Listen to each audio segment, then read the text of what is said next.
Olá, bom dia! Tudo bem com vocês? Então, nós estamos um tempinho já sem vídeos, né? Até porque teve esse feriadão, eu também sou filho de Deus, fui viajar. E hoje eu tô aproveitando aqui um tempinho vago da manhã para poder falar um pouquinho com vocês. E hoje eu queria falar com vocês sobre um assunto que é muito polêmico mesmo, que assim, acaba gerando até guerra entre dois grupos, né? E hoje eu queria falar um pouco sobre medicação. Importante, não é?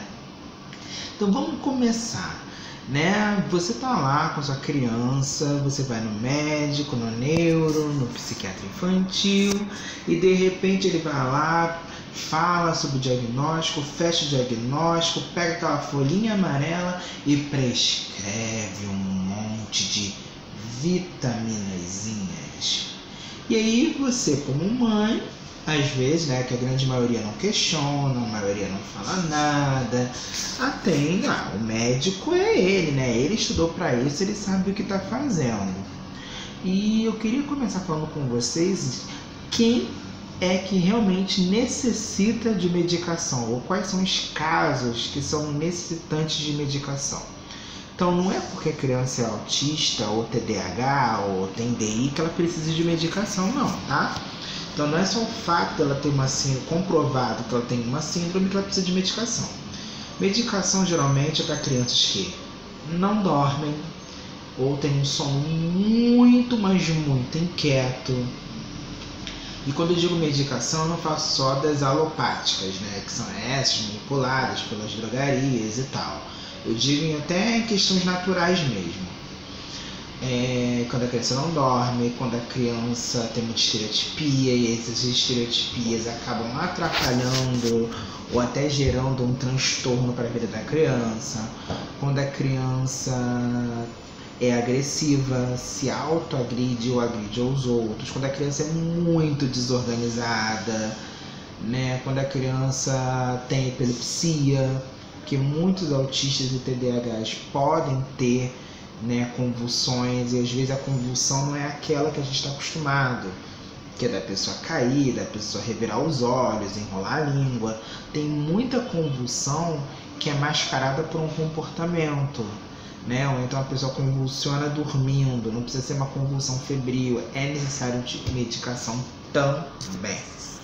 Mas a gente sabe, né, que existe aí, né, todo um interesse por detrás das medicações, por isso que elas são indicadas em todos os casos, mesmo quando não precisa.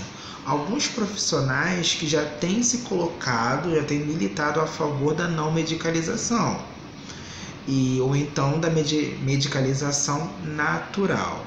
Vocês vão ver em qualquer grupo de Facebook, de WhatsApp, que existe aí um movimento de mães lutando por homeopatia, lutando por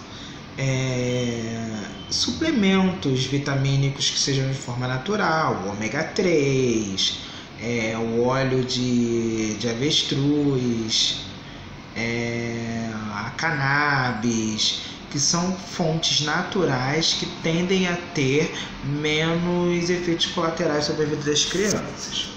E qual é a minha posição sobre isso? Eu não sou nem radicalmente a favor, nem radicalmente contra a medicação. Por quê? A grande maioria das pessoas que falam disso são pessoas que não precisam de medicação. Normalmente é a criança que precisa de medicação. E o que geralmente eu costumo dizer, a criança está feliz do jeito que ela é, do jeito que ela está? Essa criança consegue administrar a vida dela? Porque eu vejo casos onde a criança super precisa de medicação para poder ter qualidade de vida, não é para dar sossego ao pai, não é para dar sossego à professora, é uma criança que não consegue dormir, é um zumbi, é uma criança que se autoagride o tempo todo, tem que viver igual uma múmia, amarrada, toda enfaixada, porque se dá a cabeça na parede, porque se morde, é uma criança que acaba sendo isolada, porque acaba agredindo outras crianças, E tem pais aí que batem o pé dizendo que não vão medicar o filho. E aí eu pergunto, por quê? Será que os efeitos colaterais que estão na bula são piores do que o que estão acontecendo? Porque tem criança que está pedindo ajuda, está em sofrimento. Tem pai com essa paranoia de dizer, não vou, porque lá o Respiridona faz aumentar os seios. Eu falei, gente, olha só, eu acho que o pior efeito colateral é essa criança não dormir, essa criança não comer, essa criança não conseguir estar em algum meio social. Então a medicação vem também para poder trazer qualidade de vida. A medicação não vem para poder só prejudicar. E assim, qualquer medicação tem efeitos colaterais. E também temos o extremo oposto, que são as crianças que não precisam, que uma pequena intervenção terapêutica já resolveria, porque a terapia tem essa função organizadora, tem essa função reguladora, e os pais enchem a criança de remédio.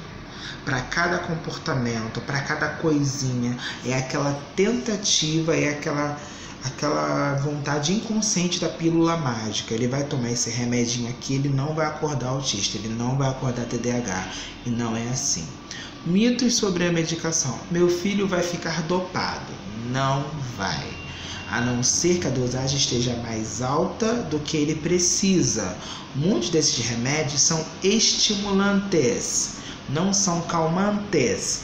Então, eles não tendem a trazer uma criança a um estado de dopagem. Muito pelo contrário, tem criança que fica light. É aquela coisa de você pegar aquela confusão, o remédio vem como uma faxineira que arruma a casa por dentro e a criança consegue assistir uma televisão, a criança consegue brincar, a criança consegue te olhar, a criança consegue, responder. Tem gente que achava que o filho era grave. Quando começou a tomar medicação, viu que o filho tinha um monte de habilidade, que aquele comportamento, aquela confusão não conseguia, né? Outra coisa que é um mito, com medicação não trabalha.